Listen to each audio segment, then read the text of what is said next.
continues to work. So thanks everyone for being with us. We're excited to be able to bring this to you on short notice. My name is Kyle Bybee. I'm a partner here at Fair Anderson Lingerman. I'm joined by Megan McLean, one of our other partners, and we're happy to be here with Matthew Silverman, who's a managing partner at JRS Hospitality. And we want to jump into this SBA application process for the Restaurant Revitalization Fund. Matthew has some very good insight as he's been working with the SBA and has graciously volunteered to walk this group through this application process. Just as a reminder, this and if my information is wrong or has been updated, please let me know. But the site should be accessible tomorrow, and then you can start to upload data and just get your application ready to be submitted by Monday. So you should be able to start to access this tomorrow and see what Matthew's going to show us today. So as we're going through this, if you have questions, you can enter the questions into the chat. Megan and I will be following those questions, and as Matthew's presenting, we'll just chime in and go through those questions just in real time. So with that, Matthew, we're going to turn it over to you. You hear me and see my screen? We can. Thank you. Okay, good.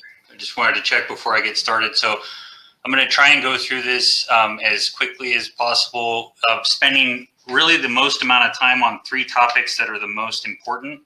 The nature of what an affiliated restaurant is, how to calculate the calculation method that you need to use, and the documents that you need to supply. So those are the three main things. I've been working with the SBA for about the past week and a half, making modifications to their site to make it easy and user-friendly. I think you'll see that it is very easy, very user-friendly. There's a lot to go over, so we'll get started. This first page is the home screen. You'll be able to go to this. The website is on the SBA site. Also, if you need it, the site itself is restaurantsplural.sba.gov.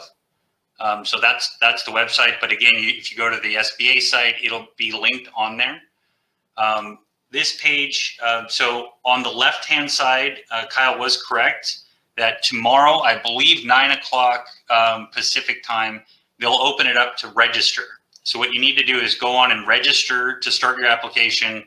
You'll put in your information, your username, password. It'll send you an automated message and allow you to create your username and password. Then on Monday, you'll go in and be able to put your username and password. It's going to open up Monday at 9 a.m. Pacific, noon Eastern, and you'll be able to sign in. So tomorrow you'll be able to create your registration. Monday you'll be able to sign in. So once you sign in on Monday, the home screen will look something like this as soon as this loads. So what I'm bringing you into right now is the beta test site.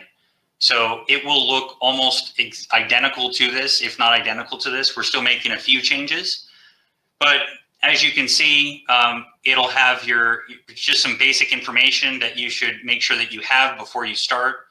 The biggest one is that you really need the person who's signing the application to be present or on the phone to answer questions to validate their identity. So when you sign it at the end, they're going to have questions about, what address this county was in, the normal DocuSign identification questions for the person signing it. So make sure you have that person there. Next, again, these are all just basic relevant information, business information, tax returns. I know that a lot don't have 2020 tax returns. That's not a problem. You should still apply even if you don't have your 2020 tax returns. It's very important to get these applications in and get them in as soon as possible. You'll need banking information. And online banking credentials would be advisable, but we'll walk through that. So this just tells you kind of briefly what you're going to need. We can start a new application. I see the question here, if we have only been open since 2020, can we still apply? Yes, you 100% can. your calculation method will be different, and we will go over that. So yes, if you've just opened in 2020, you can still apply.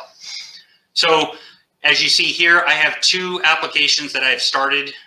It shows you which status they're in, and you can edit them or I can delete them. So as you put in an application, you can come back to it later. There's a guided tour you can take, but that's kind of what I'll be giving to you. So we're going to start a new application. I'm going to put in a bunch of test information to make sure that we can follow this all the way through. First, you can see under this screen, under the new application, on the left, it tells you which status that you're in, where you're at in the process. So right now it's application, then e-signature, submitted, IRS does a verification, then it's under review. If they need any additional information, the SBA decision, status payment. So you can follow your application all the way through.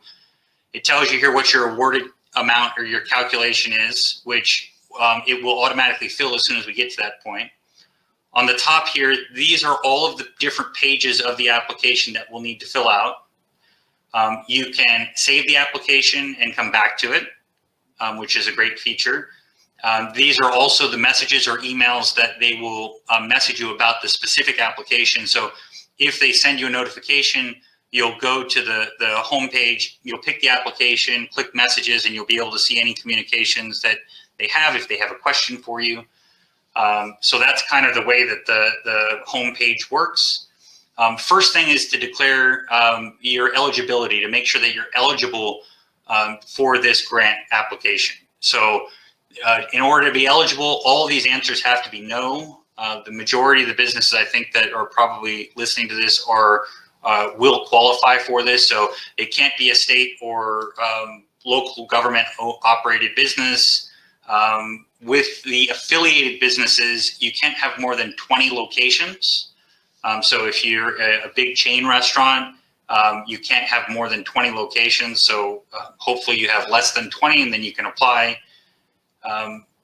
Has the pending application been received for the shuttered venue operator? So the shuttered venue grant is for big live entertainment venues and nightclubs and things that it's a separate grant program. So if you've applied for that, you can't qualify for this. So you would have to say no. If you're a publicly traded company, hopefully the answer is no. And is the application suspended, disbarred? And the answer hopefully is no. And has it been permanently closed? And no. So what you can do is also, if you put your cursor over any of these, it will give you kind of some information about them. So it kind of tells you what to look for. So all of these are no. So we're going to be an eligible business. So we click to the next screen. You can see, so our eligibility is done. We're moving on to the business details. First thing to put in here is if you guys are a priority business. Priority businesses, that's the first 21 days are going to be open for the priority businesses, which are has to be 51% owned and controlled by one or more women, veterans, socially or economically disadvantaged individuals. And again, if you click or if you put your cursor over these, it'll give you more information about what those are and how to define those if you have questions about that. So it's very, it gives you all the explanations that you need. So if you are, great, you can click one, you can click two if two apply, or you can just leave those blank and then your application will go to the 22nd day, right, after the 21 days. The next question here would be if you're listed as a franchise. So if you are, that does not disqualify you, so you can. And if you start typing in,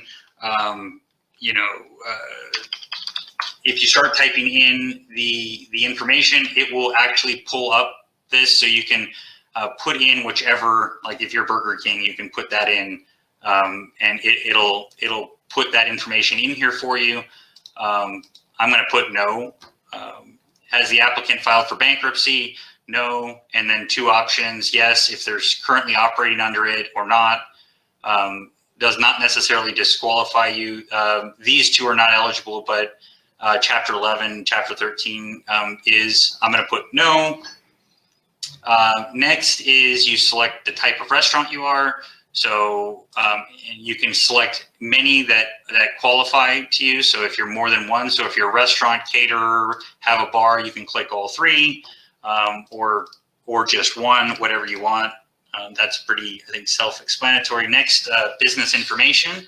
So this is about the applicant business. So if you click on business type, you'll have to pick which type of business you are. So in this example, the information I'm going to put in an LLC, taxed as a partnership. I'm going to put in some basic information. And again, it'll give you information about each field.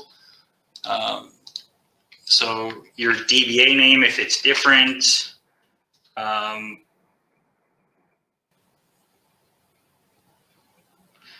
So I see there's a question about affiliated businesses. I will, in the next section, we'll talk about affiliated businesses. So in here, I just need to put some basic information. I'm putting in fake numbers so that at the end, we can actually sign the document and you can see everything. If you start to type the address, it will pull up the information for you. It will fill in the zip code, it'll fill in the state. So it's a very, I think, user-friendly system in that regard. Next is list of owners. So on the ownership, you have to put in any owner that's over 20% equity in the company. So if you don't have someone that's 20% and everybody is, say, 15%, you would have to put in 2 individuals to make up 20%, right? So in this scenario here, I'm going to put that it's owned by a business. I'm going to put the tax ID, and I'm going to say they own 25%. So in this case, you're done. You have to have minimum ownership should be at least 1% for each owner entered, because they don't want you to enter a ton of them. Again, you just have to have enough to make up 20%. As long as you have someone who's 20%, you only need to enter 1 person in here. If this was 15%, you would have to add another one, and I'll show you that in a second. So I put this as an owner as a business. We're going to then say what type of business it is. We're going to say that's an S Corp, that's fine. Business name, we're going to say whatever that entity is, new one. The address of that owner, we'll put the same address, or we'll just make up a new one, doesn't matter. Now, demographics about the owner. This is optional. You do not need to do this. I would recommend that if you are in the classification of woman-owned or race-related, I would probably disclose that just because, but it's not necessary. This is an optional field. And again, if this owner was not 20%, then I would add another owner, right? So you can just add until you get to that 20%. So now let's talk about affiliated businesses. The question is, as written, it sounds like it's not a 20% common ownership standard. It's with its own EIN, and fewer than 20 locations can apply. It does not control 51% of the profits and parent contribution. Yes. So the way that we did this is we added some language that says any of these things you have to select yes if for affiliated business. So the first one is you must select yes if the eligible applicant entity is a right to the profit distributions of 50% or greater of one more other business entity. And that's another business entity that is a restaurant, right? So if it is, then that's an affiliated business and you have to click yes. If it's not, if it doesn't own, and we're talking about not the owner in this case, we're talking about this application, this restaurant that we're applying on behalf of. If that restaurant owns more than 50% of another restaurant, you have to click yes, okay? If you select yes, if any owner of 20% equity in this application, right, also has the right to 50% or greater distributions of another restaurant entity, it must be listed, right? So that would also be considered a affiliated business, And the last one you have to click yes to is if this application, if it's managed by a management group that also manages other restaurants, right? It would also have to be clicked as affiliated businesses. So if it's managed by a group, a holding company, or a parent company that has management control over this applicant restaurant, as well as other applicant restaurants, you would have to list those and click yes. Now the only issue with this is that it will cap your amount of grant at $10 million. It's $5 million per location or $10 million per group, right? So if I answered yes, you would say how many affiliated businesses, let's just say 3, and then you would also list the name of the entity and the EIN number. Okay, so I'm hoping that answers the question about affiliated businesses. I know that one's a little bit tricky. If I didn't answer that correctly, you have another question, feel free to ask, but I think that pretty much sums it up as to what an affiliated business is. So we would put yes on this. We would add the location, the legal business name and EIN for those 3 locations. We would hit next.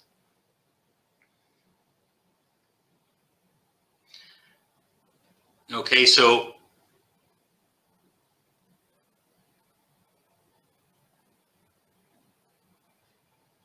it's giving me an error message that this business, yeah, because I already used that that information. So sorry, I have to make up a new one real quick because I put that in that same number in. So let me just do that real quick. In restaurant partnership.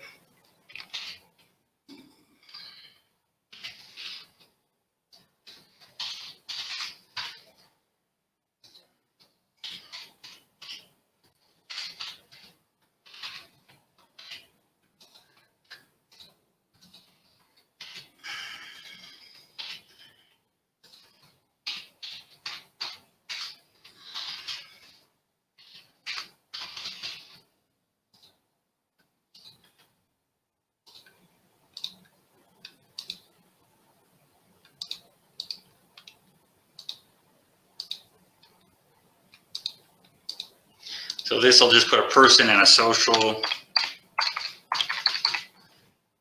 We'll say it's 25%.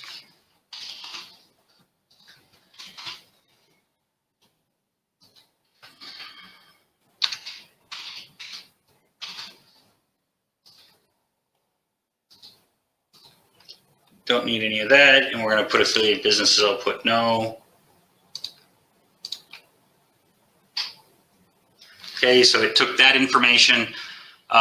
So that's how you put the business information in. So next, what it'll do is this is the award calculation screen. So first you have to do is what the purpose of the loan is for.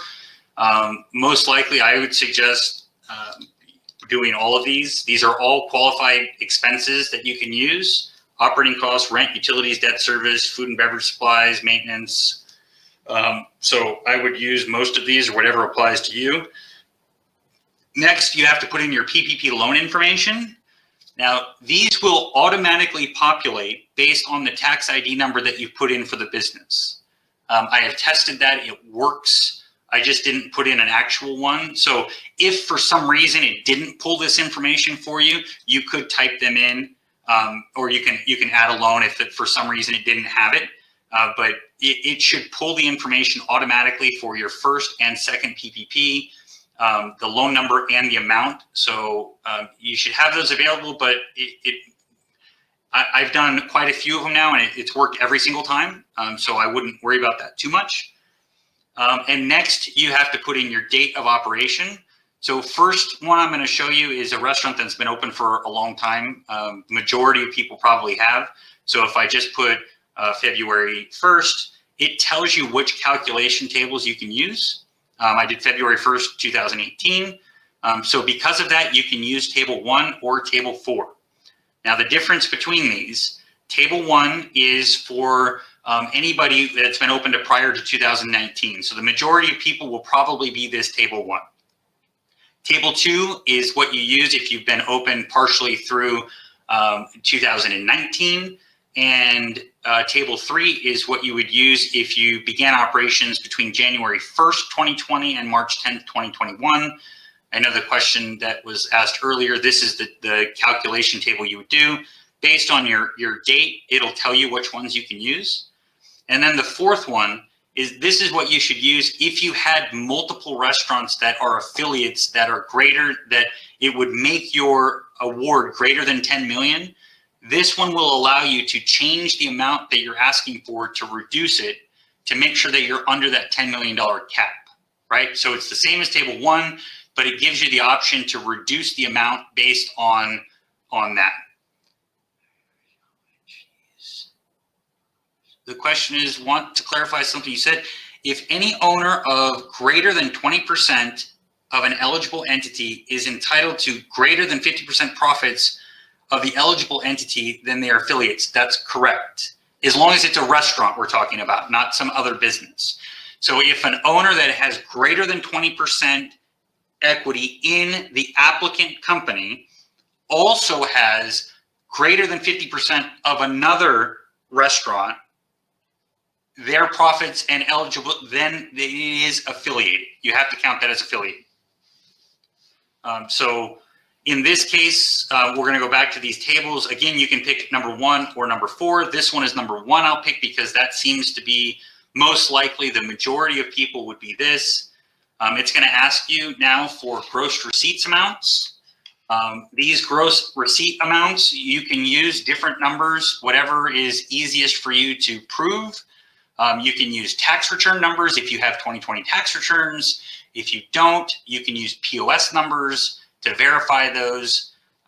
So whatever you can verify the best is the numbers that I would use in here. So for 2019, I'm going to say that this did 2.5 million. For 2020, I'm going to say it did 1.5 million. Number of locations would be for this EIN number or social security number if it didn't have an EIN number. So if the same EIN has, if they're operating the Burger Kings like we talked about and they're for some reason using multiple locations under the same EIN, you would put that in here. How many locations? The majority, I would guess, would be 1. And then you do the calculate award button. It will come back saying that it'll take those PPP loans, which we didn't put anything in, right? It's going to take the sales. So right now, the sales is 2019 minus 2020 gives you $1 million. If you had PPP loans, it would automatically deduct from that $1 million, and that's the amount that you would qualify for. So it now updated our calculated award amount. So it does all that stuff for you automatically by putting in those numbers. The next thing you do is up here. So we've done with all these things. We're now to deposit account information. This is very easy and standard. You can connect. They are requesting that you connect automatically.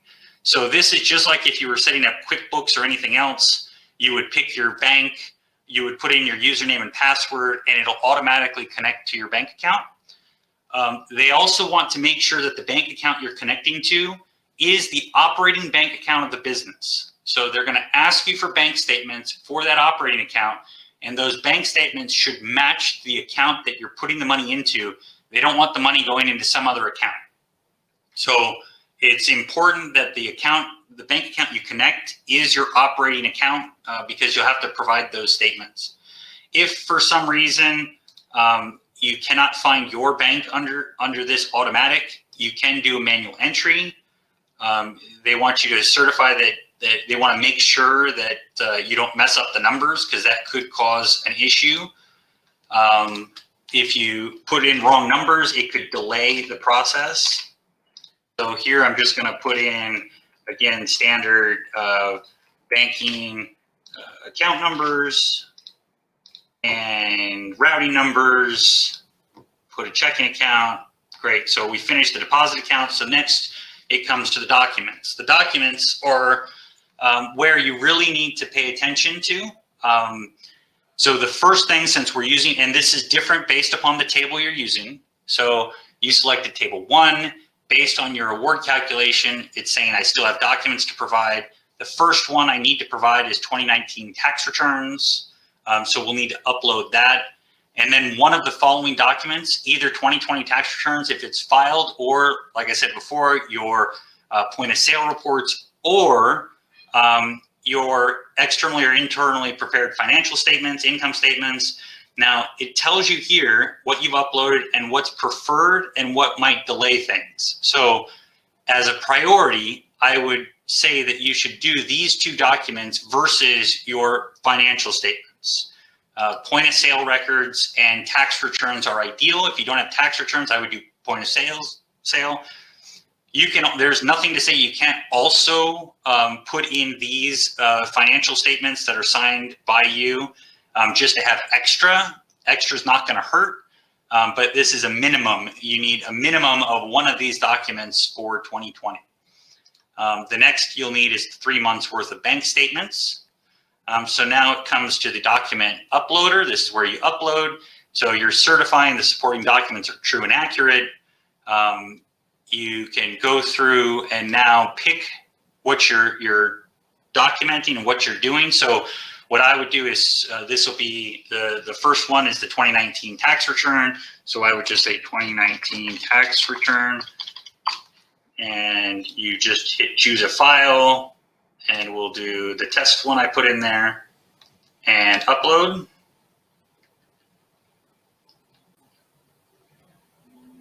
Okay, so now you can see that the 2019 tax return is checked off, that one is complete.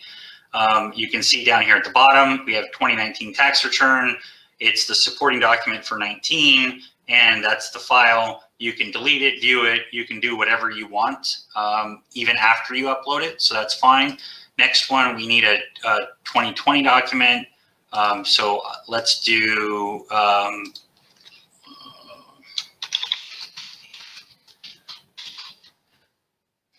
find the 2020 tax return here, or I did POS statements, so that's fine. If, considering I didn't have it. Okay, so we're gonna upload that. So now you see it's green. We're good for all the documentation that we needed here. The next one is the bank statements we still need to do. So bank statements, they added this option to do 1 month at a time if you wanted to do it 3 times, or if you just put the PDF together, just pick bank statements 3 months. Bank statements, choose a file, test bank statements, and upload. Okay, no additional documents are required. We've got a green box, everything's good. We've now fulfilled all of the supporting documents that we need. We go to the next screen. Next screen, I would put in, again, back to our fictitious name. This would be the owner's name. And this one, we'll say it's partner, social security number. What did I do last time? It was this number. And date of birth, we're just going to make something up. Okay, so now a contact person is someone who is filling out the application, or this is the contact information for this owner. This information needs to be the home address. It needs to be the specific contact information for the person signing it. It says right here, the information provided, autofilled. This information cannot be changed during the electronic signature process. This information will be utilized for identity validation. So it's using this information of my phone number, my address, and whatever other fields to then come up with questions to validate, to make sure that it's me that's signing it. That's it. It'll pull everything together. So you go to next. So it says I'm missing a few items. So so I didn't attest to the supporting documents and field missing or unanswered for business owner title. So let me find those.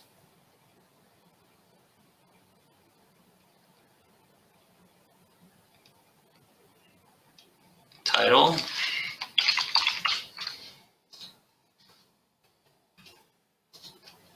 So I fixed that one. Supporting documents, I didn't click that I attest to that. Okay, so now come to the summary and good. We've got it all filled out. It gives you a little summary here of everything, most of the things that you've entered. I'm trying to get this expanded, but right now that's what's on here. Verify that stuff, your banking account information, your award, and then you can sign and submit. Remember, you can always save this application. If you sign and submit, what happens is it'll go to a DocuSign, and the DocuSign first will be,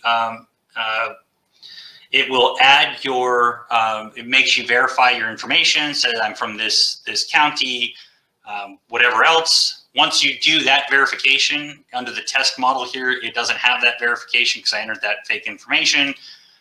You go through a normal DocuSign. This does the IRS document that they're asking for automatically based on your information. So this is your 4506T. You would just go through and sign all of these things. And then this will give you your completed application. It's automatically filled in everything that we've done. So all you need to do is sign this document and attest to all this stuff, and you're finished. So I'm just going to decline to sign that one.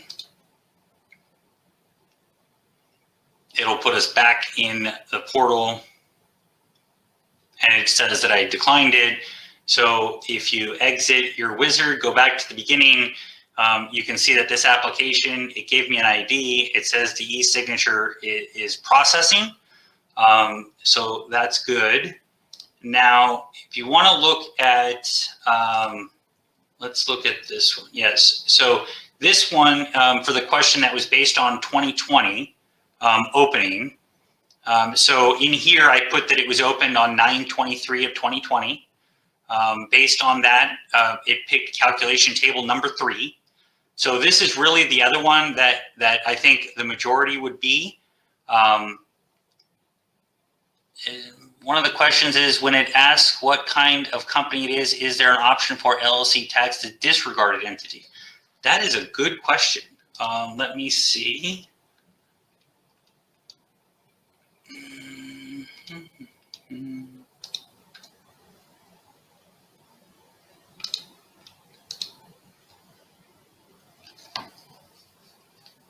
So those are the options that are there.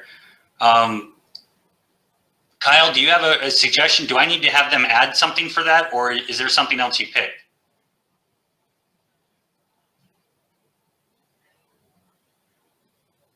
Kyle says likely sole proprietorship is what you would click on here. Yeah, just that's probably what I would suggest doing. Yeah, I think that's give right. Tax advice, that's for sure. But so if you go to your award calculation on this one, this is the one that's open in 2020. I put in the same information.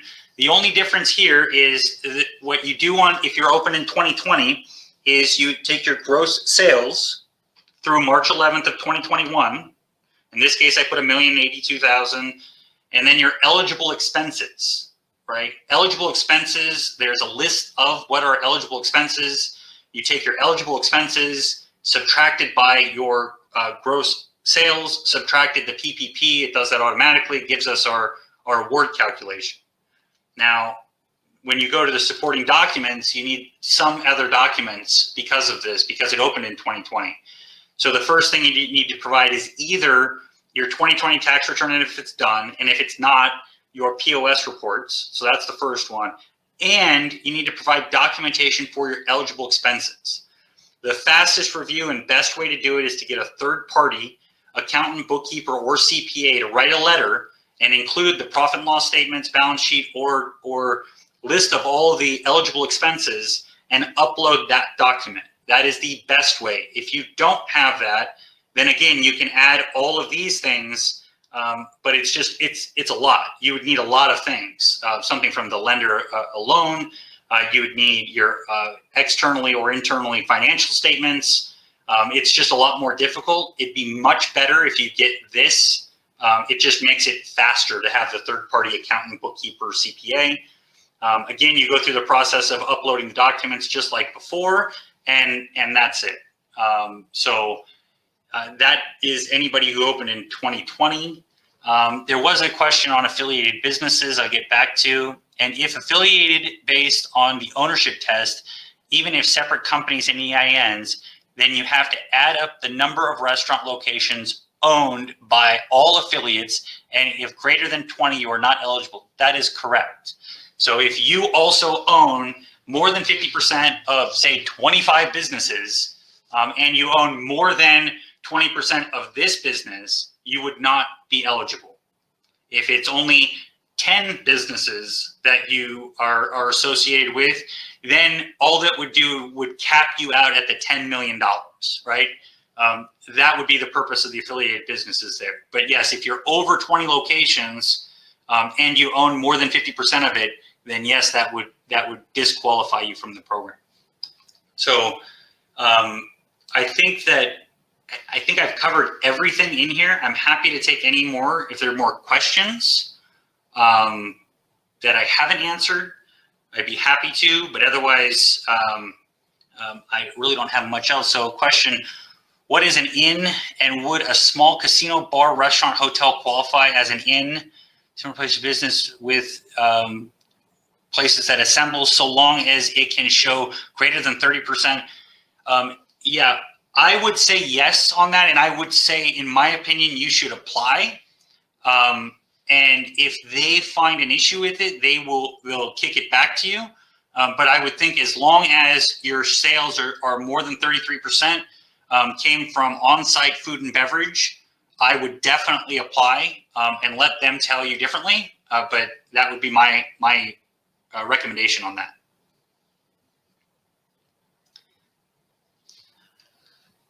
For those that wouldn't be considered until after the first 21 days of the program, how soon will we know if we've greenlit to receive the funds? Not the funding date, just our acceptance in general. That's a great question I'm still working on. It's a little complicated at the moment. They're saying right now the application process could take up to 14 days. It could take up to 5 days for the IRS to verify the information first. So if you look back at our timeline here, so once we've submitted this, the first step is IRS verification. That could take up to 5 days. Then it goes into the review process.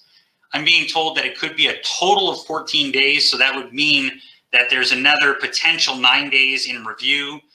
So it could take quite a while. I'm hopeful that they're going to, my thought is that they're going to run out of money, and I think this is everybody's thought, very quickly. And the more people that apply, the quicker that they can apply, whether they're in that priority range or not. You should apply right away, day one, whether you're a priority or not. They're going to prioritize the applications. The more people we can show that there's a demand for this program, legal eligible demand, then the more likely it is that Congress will re-up this fund and add more money, and that's just my personal opinion. So everyone should apply, and my guess is within the first 3 days, they're going to actually close the process for applications because they will be oversubscribed, and that hopefully will trigger Congress to add more money to then again take more applications. But again, that's why it's so important. You get your applications in first, get them in the first day, put in all of the documentation. If you leave something out, it will give you to this additional information needed, and it'll put you down on the list. You won't start over, but it will definitely have a delay. You don't want any delays. Make sure you take your time. Make sure everything's green. Oversupply documents, do everything you can to give yourself the best shot. That's my personal advice.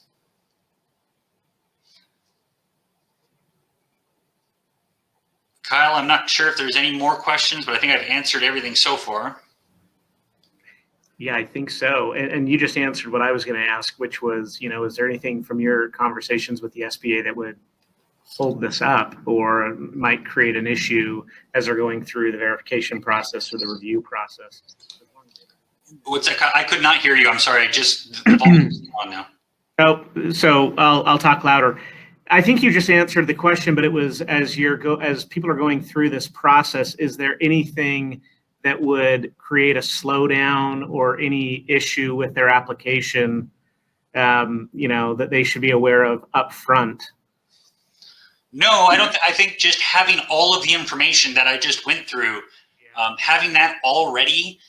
What I did is I typed up a list for each restaurant. I had a list there of all of the relevant information: PPP loan numbers, opening dates, EIN numbers. I typed an Excel list for each entity and put them in columns so that, and I had a folder on my desktop of each one of the companies and the documents I needed for each one, so that when I got and I verified all of that, triple checked all of that, so that when I was ready to apply, everything was right there for me, and I just copied and pasted all the info in.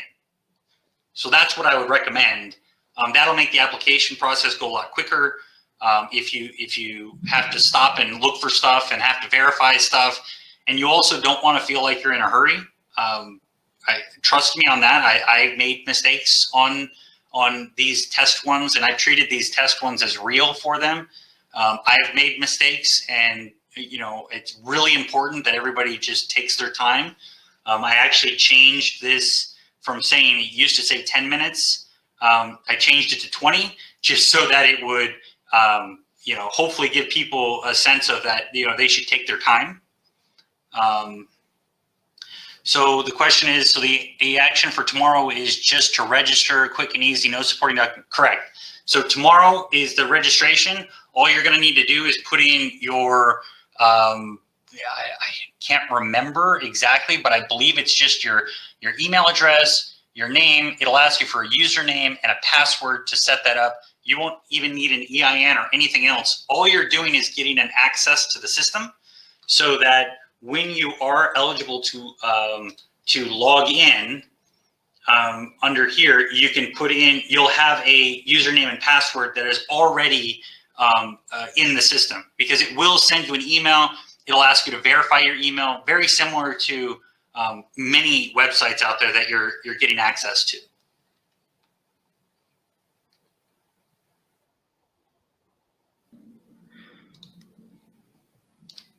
Well, very good.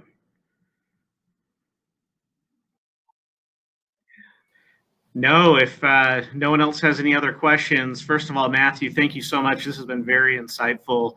We are going to take this recording, and we're going to put it on our website and social media account. So for anyone who missed it or wants to go back and listen again, we're going to make this available. So thank you for everyone for joining. Matthew, thank you so much for walking us through this. This is very helpful. So fingers crossed that this all works out the way that it's scheduled to work out, and that everyone gets submitted on time. Is that all? I'm sorry. Yeah, I think so. Thanks, everyone. Hopefully that was helpful, everyone. I hope everyone applies and gets what they need. Yep. Okay, thank you. Matthew, thank you so much. You're welcome. Thank you.